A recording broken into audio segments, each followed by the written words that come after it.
Welcome to NS TV. నేను రాజీవ్. ముందుగా headlines చూద్దాం. మాజీ సీఎం జగన్ ఇంటి వద్ద గుమ్మడికాయలతో దిష్టి తీసిన మహిళా నేతలు. జగన్ ఎక్కడ పర్యటనకు వెళ్లినా కూటమి దుష్టశక్తులు వెంటాడుతున్నాయని గుమ్మడికాయలతో దిష్టి తీశారు. మాజీ సీఎం జగన్మోహన్ రెడ్డి నివాసం వద్ద బరిగల కోటేష్, లీగల్ సెల్ నాయకుల ఆధ్వర్యంలో వైసీపీ కార్యకర్తలు మహిళా నేతలతో గుమ్మడికాయలు కొట్టారు. కూటమి పాలనలో ఎన్నో అరాచకాలు జరుగుతున్నా పట్టించుకోవడం లేదని, కూటమి పాలన రౌడీల పాలనలా మారిందన్నారు. జగన్ పర్యటనలో జన ప్రభంజనం చూసి కూటమి నాయకులు తట్టుకోలేక దుష్ట పన్నాగాలు పన్నుతున్నారని అన్నారు.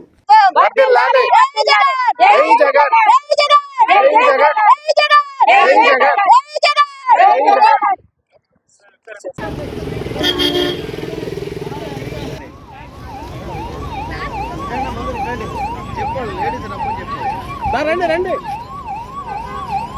రండి, వెలిగించండి.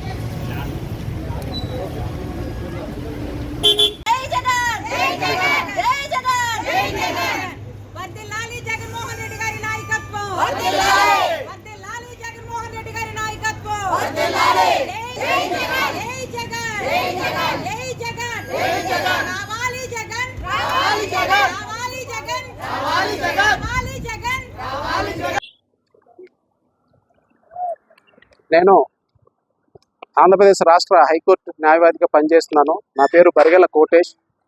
నేను వైఎస్ఆర్సీపీ కుటుంబ సభ్యుడిని.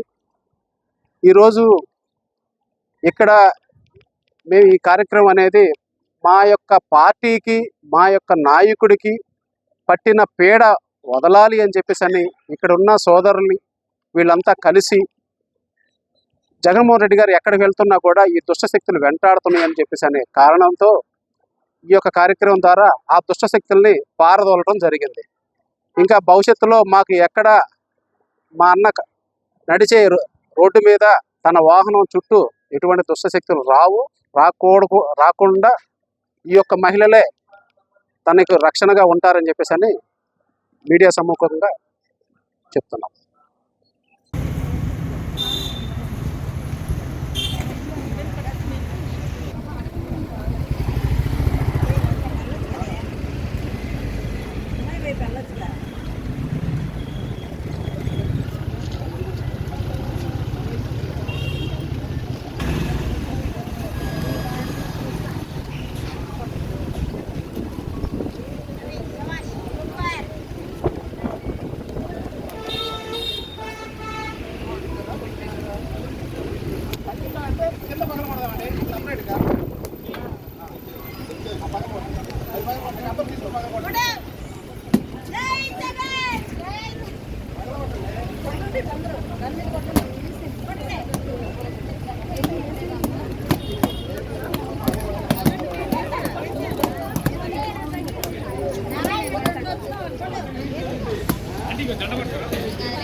నా పేరు పేరం త్రివేణి రెడ్డి, స్టేట్ ప్రధాన కార్యదర్శి. ఈ రోజున మాజీ ముఖ్యమంత్రి వర్యులు జగన్మోహన్ రెడ్డి గారు అనేక పర్యటనలు చేస్తూ ఆంధ్ర రాష్ట్రంలో ప్రతి ఒక్కళ్ళ దగ్గరికి వెళ్తూ ఆయన ఏదైతే పర్యటన చేస్తున్నారో ప్రజలందరూ కూడా ఒక ప్రపంచంలా మేము మీకు తోడున్నామన్నా అంటూ ప్రతి ఒక్కళ్ళు కూడా ఆయనకు అండగా నిలబడతా ఉన్నారు. ఇదంతా చూసి కూటమి ప్రభుత్వం అయితే గడగడలాడిపోతా ఉంది. వాళ్ళు భయపడుతూ మనం ఇక మీదట భూస్థాపితం, మమ్మల్ని జగనన్నని భూస్థాపితం, వైఎస్ఆర్సీపీని భూస్థాపితం చేస్తా అన్నారు. వాళ్ళు మమ్మల్ని భూస్థాపితం చేయటం కాదు, అన్న వెళుతున్న మార్గాన్ని చూసి తట్టుకోలేక వాళ్ళ ప్రభుత్వం, కూటమి ప్రభుత్వం ఏదైతే ఉందో అది భూస్థాపితం అయిపోద్దేమో అని చెప్పేసి భయపడుతూ గడగడలాడుతూ మా మీద వైఎస్ఆర్సీపీ కార్యకర్తలు నాయకుల మీద అనేకమైన కేసులు పెట్టి అనేక మందిని జైలుకు పంపిస్తా ఉన్నారు. ఈ రోజున జగన్మోహన్ రెడ్డి గారి మీద అనేక దిష్టి అనేది ఉంటుంది.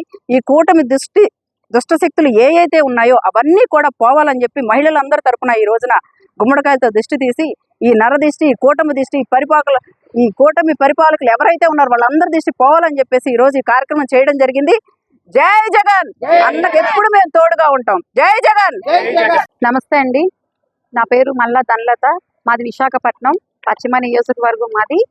నేను ఈ వైఎస్ఆర్ కాంగ్రెస్ పార్టీలో అనేకమైన పదవులు చేసినందుకు నాకు వైఎస్ జగన్మోహన్ రెడ్డి గారి తరఫున శ్రీ కనకమహాలక్ష్మి దేవస్థానం ధర్మకర్తగా కూడా ఈ రోజు వరకు మేము కొనసాగుతున్నాం. అలాగే ఈ రోజు జగనన్నను కలిసి నాకున్న ప్రాబ్లం కోసం చెప్పుకోవడానికన్నా వస్తే ఈ రోజు ఇక్కడ మంచి కార్యక్రమంలో ఈ మహిళలందరితో కూడా గుమ్మడికాయల దిష్టి తీసే కార్యక్రమంలో పాల్గొనడం నాకు చాలా ఆనందంగా ఉంది. ఎందుకంటే జగన్మోహన్ రెడ్డి గారి పాలనలో ఈ ఏవైతే పథకాలు పెట్టారో ప్రతి పథకం కూడా ఇంటింటికి ఏదో రూపంలో ప్రతి ఇంటికి కూడా పథకం వెళ్ళింది. కానీ ఈ కూటమి ప్రభుత్వం వచ్చిన ఈ సంవత్సరాలలో కూడా ఎన్నో అరాచకాలు ఎందుకు నిదర్శనంగా చూసుకుంటే మా సింహాచలం దేవస్థానం గిరి ప్రదర్శనలోనే షెడ్లు పడిపోయి చాలా మందికి ప్రమాదం జరిగింది. అలాగే ఇంతకు ముందు ఇదే సింహాచలంలో చంద్రబాబు నాయుడు వచ్చిన తర్వాత రెండోసారి సంఘటన జరగడం ఇది. అలాగే చంద్రబాబు నాయుడు ఏ ముహూర్తాన 420 అని పేరు పెట్టుకున్నాడో తెలియదు, కానీ ఏ ముహూర్తాన్ని కూటమి ప్రభుత్వం పెట్టాడో కానీ ఒక దత్తపుత్రుడు ఇతను మోడీ గారు ముగ్గురు కలిపి ఈ రోజు ఎన్ని ప్రయత్నాలు చెందుతున్నారంటే జగన్మోహన్ రెడ్డి గారి మీద, అలాగే కార్యకర్తల మీద ఎక్కడ పడితే అక్కడ జగనన్న పరిపాలన, రౌడీల పరిపాలన అని చెప్పి రౌడీ పరిపాలన అంతా కూటమి ప్రభుత్వం చేస్తున్నారండి. కూటమి ప్రభుత్వం ఎలా ఉందంటే ఇప్పుడు కార్యకర్తల మీద, ఎమ్మెల్యేలు, ఎంపీల మీద వాళ్ళందరి మీద ఎదుర్కోలేక కార్యకర్తల మీద దాడి చేసి రక్తాలు వచ్చేటట్లు కొడుతున్నారు. జగన్మోహన్ రెడ్డి గారు వస్తున్నారంటేనే చాలు రాత్రి నుంచి జనాలు ఎంత బేగా జగనన్నను చూద్దామా, ముసలి వయసులో ఉన్న వాళ్ళు కూడా ఆయన కోసం